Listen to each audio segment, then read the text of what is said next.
ठाकुर श्री जी उनकी गोदी में बैठे और फिर महाराज जी का अश्रुपात होता रहा, जो अश्रुपात पूरी रात चलता रहा वहां पे भी। नहीं तो पहले इतना जीवन दुखी था कि कभी सोचा भी नहीं था कि ये हमारा जीवन बदलेगा। वहां से महाराज जी निकल रहे थे, महाराज जी ने अपने हाथों में से बीड़ी प्रसादी लेके और मेरे हाथ में दी। तो फिर वो श्री जी महाराज जी की गोद में आके बैठ गई। फिर महाराज जी भी ठाकुर जी को कुछ पवाने लगे मोर की उनमें। अंतिम समय तक हाथ ऐसे रहे उनके, माला की मुद्रा में। माला की मुद्रा में, माला की मुद्रा में ऐसे बिल्कुल जुड़ गए थे हाथ उनके भैया। अच्छा। हर एक वृक्ष में सजीवता होती है और कोई ना कोई संत इसमें अपनी अधूरी तपस्या कर रहा होता है भैया। पेड़ों के तने ऐसे फट गए। फिर जब हमारे चाचा जी थे, सर 99 की बात है ये, चाचा जी थे, जब चाचा जी को बताया तो चाचा जी बोले इसमें कोई संत अपनी अधूरी तपस्या कर रहे थे, बोले उनका समय पूरा हो गया अब वो चले गए। और फिर वो पेड़ 1 महीने में सूख गए। राधा राधा नाम रटू में आठों याम, राधे राधे मैं हूँ सौरभ। आपने छठ गोस्वामियों के समाधि स्थल के दर्शन तो किए होंगे, लेकिन मैं आपको एक ऐसे संत की समाधि स्थल पर लेकर आया हूँ जिनका आपने नाम सुना भी नहीं होगा, ना आपने दर्शन किए होंगे। आप देखिए, ये पहले तो स्थान आप देख लीजिए कितना दिव्य है, कितना भव्य है। और देखिए यहाँ लता पताओं के आप दर्शन कीजिए, और ये जो यहाँ पर पक्षियों की आवाज़ है इसको सुनिए। ये स्थान है श्री घनश्याम ठाकुर जी के समाधि स्थल है, और ये एक ब्रज के ही रासाचार के परिकर में से आते हैं। इनके बारे में आपको हम बताते हैं क्या है इनकी यहाँ की मान्यता, क्या यहाँ पर उन्होंने लीलाएं की है। हमारे साथ एक माता जी हैं, इनसे बात करते हैं। श्री हरिवंश, राधे राधे। शेरवंश। क्या शुभ नाम है आपका? प्रमिला। ये बताइए, जहाँ महाराज जी का दिया हुआ सर्व सुख प्रदाय नहीं सके। अच्छा, आप श्री प्रेमानंद महाराज जी की शिष्या हैं? हाँ जी। ये बताइए, जिस स्थल पर हम खड़े हैं इसकी क्या मान्यता है? ये भैया हमेशा से ये एक तपोभूमि टाइप रहा है ये जगह। ये हमारे पिताजी के छोटे भाई ठाकुर घनश्याम दास जी, ये उनकी तपस्या स्थल ही है। ये हमारे पिताजी और हमारे चाचा जी दोनों रासलीला में, पिताजी श्री जी बनते थे, चाचा जी ठाकुर जी बनते थे। तो ये राधा बाबा के ठाकुर जी हैं हमारे चाचा जी। राधा बाबा जो सोचते थे चाचा जी उसी काम को करते थे, मतलब उन्होंने जो दिमाग में अपने कल्पना करते थे राधा बाबा, तो ये राधा बाबा के ठाकुर जी कहलाते हैं। तो ये उपाधि उन्हें मिली हुई है ठाकुर जी की। चाचा जी को सब ठाकुर जी के नाम से जानते थे, क्योंकि ठाकुर जी का रूप बनते थे, ठाकुर जी का स्वरूप बनते थे। और फिर उसके बाद जब इन्होंने रासलीला छोड़ी तो उसके बाद से ये महाराज जी के पास आ गए थे, जो बालकृष्ण महाराज जी हैं सेवा कुंज के पास, उनको वेणुविनोद कुंज जिनका स्थान है राधा दामोदर के पास। तो ऐसा बताते हैं कि यहाँ पर हमेशा रास होता है, वो रास कब होता है? रास हम चाचा जी का जन्मदिन मनाते हैं, जन्माष्टमी के बाद जो एकादशी आती है तब हम चाचा जी का जन्मदिन मनाते हैं, तब यहाँ रासलीला होती है। तब एक बार महाराज जी यहाँ आए थे सन 2016 में। हमने 5 मिनट के लिए निवेदन करा था आने का, लेकिन महाराज जी यहाँ पूरा समय रास देख के गए। ठाकुर श्री जी उनकी गोदी में बैठे और फिर महाराज जी का अश्रुपात होता रहा, जो अश्रुपात पूरी रात चलता रहा वहाँ पे भी जाने के बाद। हम श्री प्रेमानंद महाराज जी की बात बता रहे हैं। हाँ जी, हाँ जी, हाँ जी। मैं महाराज जी के, हम तारे गुरु हैं इसलिए हम नाम नहीं ले सकते। तो इसी स्थान पर महाराज जी आए थे? हाँ जी, इसी तो हुआ स्थान क्या था एकदम से, क्यों अश्रुधारा बहने लग गई उनके? वो नित्य रास चल रहा था भैया। तो नित्य रास करते करते वो मोर लीला होती है, उसमें श्री जी ठाकुर जी को कुछ पवाती है ना, तो फिर वो श्री जी महाराज जी की गोद में आके बैठ गई। फिर महाराज जी भी ठाकुर जी को कुछ पवाने लगे मोर की उनमें। फिर ठाकुर जी भी महाराज जी की गोद में आके बैठ गए। फिर ठाकुर और श्री जी दोनों महाराज जी को लाड़ करने लगे। तो महाराज जी फिर भाव अवस्था में चले गए और महाराज जी के अश्रुपात होने लगे। तो अश्रुपात कहाँ पर रास चल रहा था? इसी स्थान? यहाँ रास चल रहा था, यहीं महाराज जी बैठे थे। अच्छा, यहीं पर बैठे थे? हाँ जी, हाँ जी, इसी स्थान पर। तो हमेशा यहीं पर रास होता है? हाँ जी, हमेशा रास होता है। 3 दिन का हम उत्सव बनाते हैं। उसमें कभी मलुकपीठ वाले महाराज जी, कभी गोरीलाल कुंज वाले महाराज जी आके अपने प्रवचन करते हैं, विचारों को प्रकट करते हैं, संत गोष्ठी होती है। क्या मान्यता है ब्रज में रासलीला की, क्योंकि आपके ससुर तो एक बड़े रासाचार्य थे? रासलीला तो प्राण होते हैं, ये समझ लीजिए। जो भी भक्ति का अंकुर पैदा होता है वो रासलीला के द्वारा ही होता है। भक्ति का समझ लीजिए या भागवत प्रवक्ताओं का समझ लीजिए, जो जितने भी आप प्रभावक प्रवक्ता हुए हैं अभी तक, आप देखिए सब में कहीं ना कहीं रास का भाव मिलेगा। चाहे इंद्रेश जी के पिताजी हो, चाहे देवकी नंदन जी हो, ये सब रास से जुड़े हुए हैं। तो आपके ससुर साहब भी यहाँ पर आते थे, ऐसा बता रहे हैं कि हमने पहले जब बात करी थी आपके परिवार वालों से, तो उन्होंने बताया कि साक्षात उनको जो संत जो नहीं है, हाँ। निकुंज चले गए हैं, उनके दर्शन होते हैं। दर्शन होते थे उनके, दर्शन होते थे। और पिताजी अपने अलग ही दुनिया में रहते थे। लास्ट के 3-4 साल जब से कोरोना हुआ था, उसके बाद से भाई साहब ने पिताजी को रास में ले जाना बंद कर दिया था कि अब बीमारी ऐसी फैल रही है। पिताजी को इस बात का बड़ा सदमा लगा था। घर वालों से बिल्कुल बातचीत नहीं करते थे, लेकिन अपने आप में वो बातचीत करते रहते थे। रात को कभी हम उठते बाथरूम वगैरह के लिए, पिताजी का गोपी गीत चल रहा होता था, कभी कोई पद चल रहा होता था, अकेले अकेले गाते रहते। और जैसे हम थोड़ा उनको लगता है कि कोई सुन रहा है, कर रहा है, तो फिर चुप हो जाते थे। क्योंकि एकांत में सुनना होता है। एकांत में, हाँ, क्योंकि वो उनकी लीला हम नहीं जान सकते थे भैया, पिताजी किस लीला भाव में रहते थे। बाकी घर वालों से किसी से बातचीत नहीं करते थे, खाना नहीं खाते थे। अच्छा। हाँ, उनके बारे में तो एक सखी ने कहा था, इस्कॉन की सखी है, वो 90 साल की है, तो उनको हमने बताया था कि पिताजी खाना नहीं खाते या पानी नहीं पीते, तो बोले आप इस बात की चिंता मत करिए, बोले वो निकुंज में सब कुछ करके आते हैं। कब तक ना, कितने वर्ष तक भोजन नहीं किया था, पानी नहीं पिया था? पानी तो हम लोग पिला देते थे, लेकिन खाना नहीं खाते थे। खाने को तो ऐसे हाथ को झटक देते थे, मुंह कस के बंद कर लेते थे, खाना नहीं खाते थे कम से कम 2 साल से। 2 साल भोजन नहीं किया? हाँ ना, बस लिक्विड हम उन्हें थोड़ा सा कभी दूध दलिया दे दिया जबरदस्ती को भी, या जूस पिला दिया हमने कभी 2-1 चम्मच। पर जाने से 15 दिन पहले तो उन्होंने कुछ भी नहीं खाया न पिए। लेकिन भजन करते रहते थे? भजन चलता था उनका हमेशा, हाथ ऐसे, अंतिम समय तक हाथ ऐसे रहे उनके, माला की मुद्रा में। माला की मुद्रा में? माला की मुद्रा में ऐसे बिल्कुल जुड़ गए थे हाथ उनके भैया। अच्छा। तो उन्हीं की बात कर रही हैं ना आप, जो प्रेमानंद महाराज जी उन्हें बनारस में मिले थे, क्या से मिले थे, क्या था? ये तो पिताजी वहाँ लीला करते थे, सन 96 से लीला हुई थी बनारस में पिताजी की।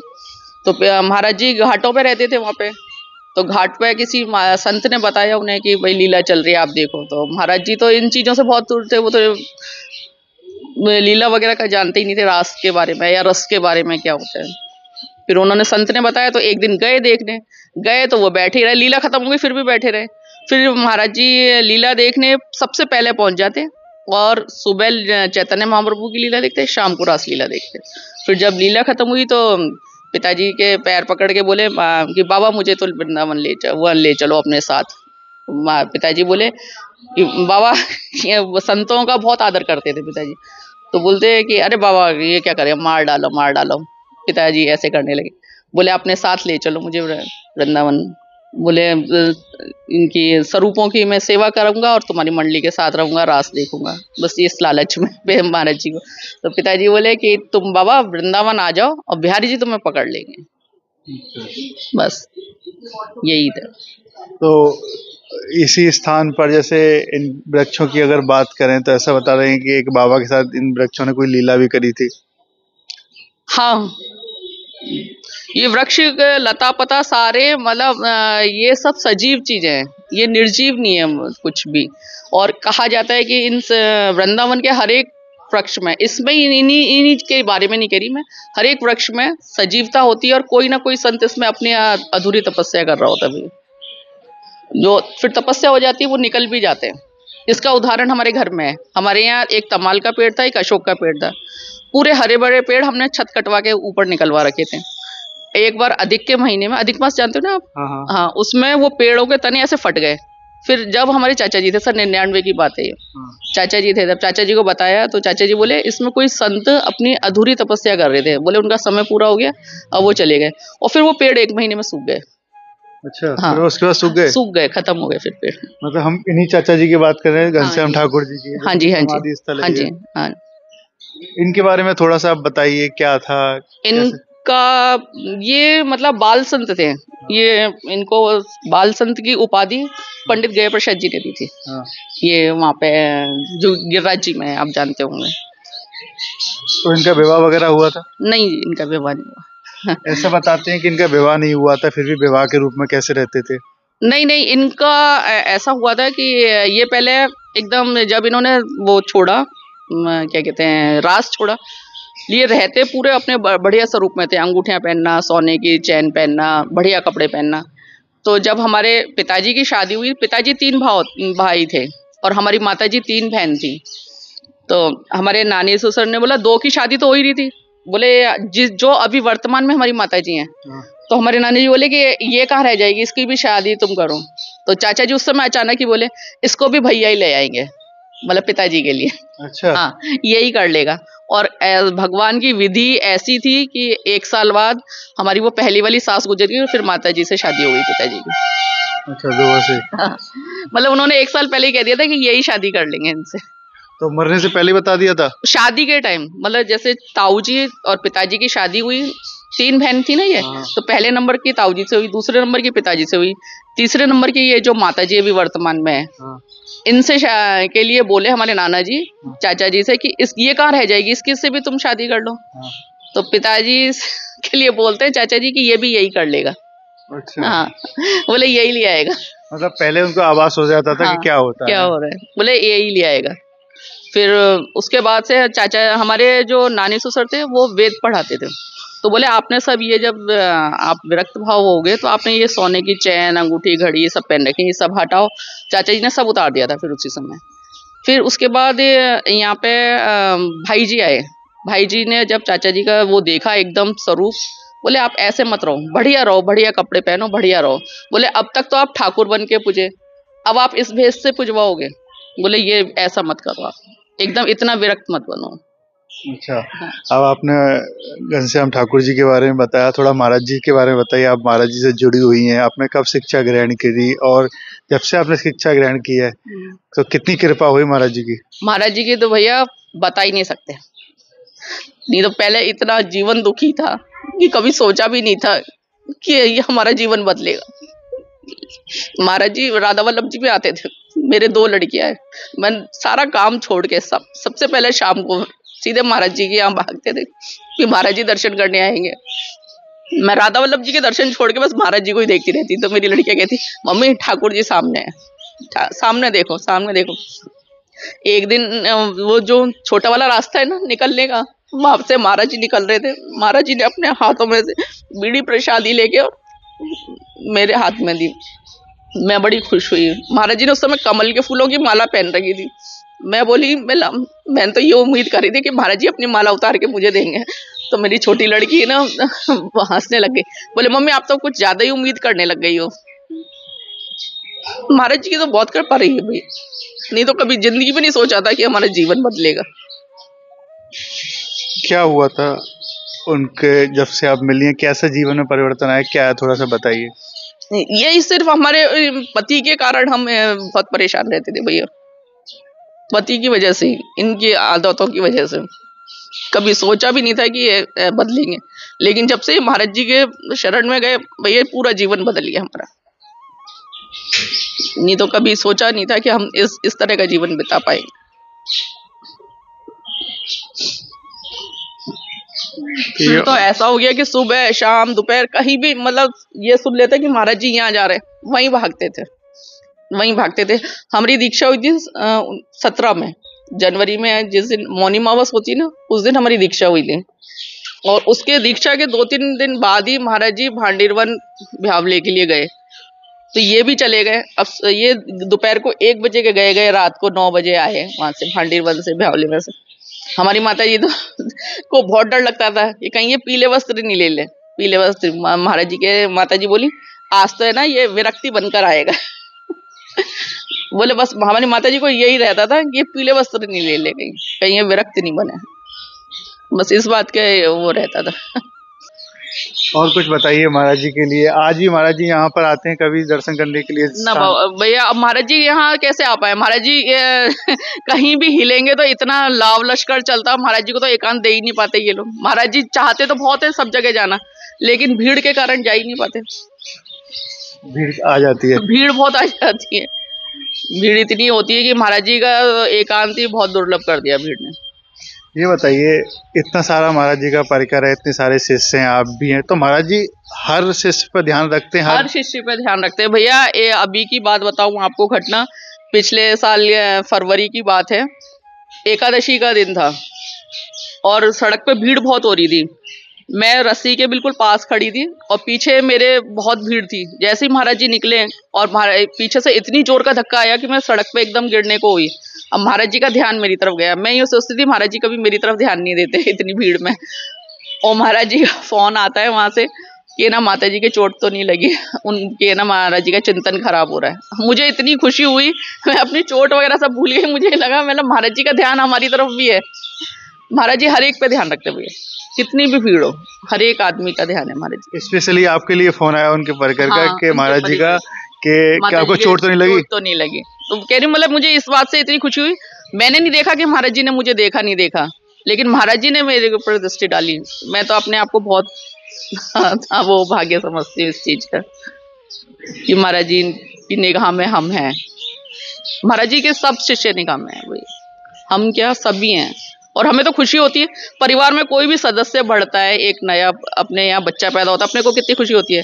ऐसी हमें बहुत खुशी होती है, महाराज जी का परिकर बढ़ रहा है, हमारे गुरु बहन भाई बढ़ रहे हैं। अपने बहन भाइयों को देख के किसी खुशी नहीं होगी, हमें बहुत खुशी होती है। महाराज जी का स्वास्थ्य बड़ा खराब रहता है, उसके बावजूद भी महाराज जी का मन नहीं मानता कि दर्शन दें। हाँ जी, दर्शन देने के लिए चले आते हैं रात्रि में। हमें तो इसकी बात के लिए बहुत आभार मानना चाहिए महाराज जी का। नहीं तो महाराज जी को तो डॉक्टरों ने मना कर रखा है, बिल्कुल रेस्ट करिए, बोलिए मत। और यहाँ महाराज जी के वो लगा हुआ है, आपने देखा कंडूला बोलते क्या बोलते हैं, वो लगा हुआ है। फिर ऐसे हाथ जोड़ के चलना, कितना दर्द होता है। हम एक सुई लगवा के भैया हम पड़े रहेंगे बिस्तर में, पर उनको तो श्री जी शक्ति देती है महाराज जी। और महाराज जी का बहुत ही कह रही हूँ जिंदगी में आभार नहीं बोल सकते। मतलब एक कहते हैं ना कि दिशा बताने वाला। चलते तो हम सभी रास्ते पे हैं अपने अपने, लेकिन एक गुरु के बिना रास्ते की दिशा नहीं मिलती कि हमें किस तरफ जाना है। आप एक ब्रजवासी होने के बावजूद भी अपने महाराज जी से दीक्षा ली। हाँ। महाराज जी तो अपना प्राण मानते हैं ब्रजवासियों को। हाँ, तो आपको दीक्षा दी तो आपको कैसी अनुभूति होती है? हमें तो बहुत गर्व होता है भैया कि हम महाराज जी के शिष्य हैं। हमें तो बहुत ही कह रही इसको चीज में गर्व अनुभव करते हैं, हम महाराज जी के शिष्य हैं। और ये तिलक ऐसी चीज है कि हम जयपुर में जाती हूँ, मेरे माता पिता जयपुर में रहते हैं शरीर के, जयपुर में जाती हूँ, वहाँ बाजार में जाऊंगी तो सब तिलक देके आप महाराज जी की शिष्य हैं। बड़ी खुशी होती है उस चीज से। अब आप हम वृंदावन आएंगे, आप हमें दर्शन कराएंगे। सब ऐसे ही पूछेंगे, हम वृंदावन आए तो आप हमें दर्शन कराएंगे। भैया महाराज जी तो महाराज जी है बस। शेरवंश राधे राधे। शेरवंश राधे राधे। देखिए अब तक हमारे साथ रही महाराज जी की शिष्या जो ब्रजवासी हैं, उसके बावजूद भी महाराज जी से दीक्षा ले रखी है। कह रही हैं कि जब से महाराज जी से दीक्षा ली है जीवन पूरा बदल गया है।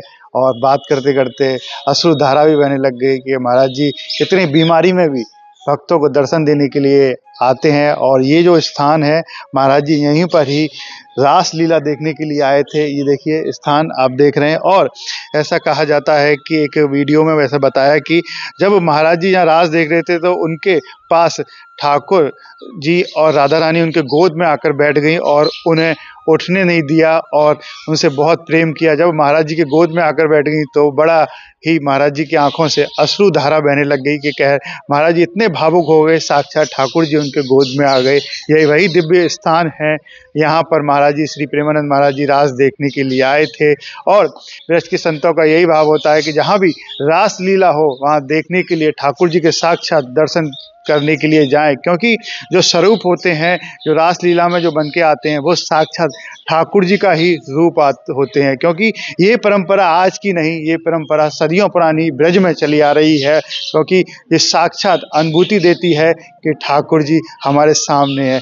और कहते हैं कि ब्रज में किसी न किसी रूप में ठाकुर जी दर्शन देने के लिए आ ही जाते हैं। जैसे महाराज जी को दर्शन देने के लिए उनके गोद में बैठ गए और महाराज जी अपने आप को रोक भी नहीं पाए और उन आँखों से अश्रुधारा बहने लग गई। राधे राधे।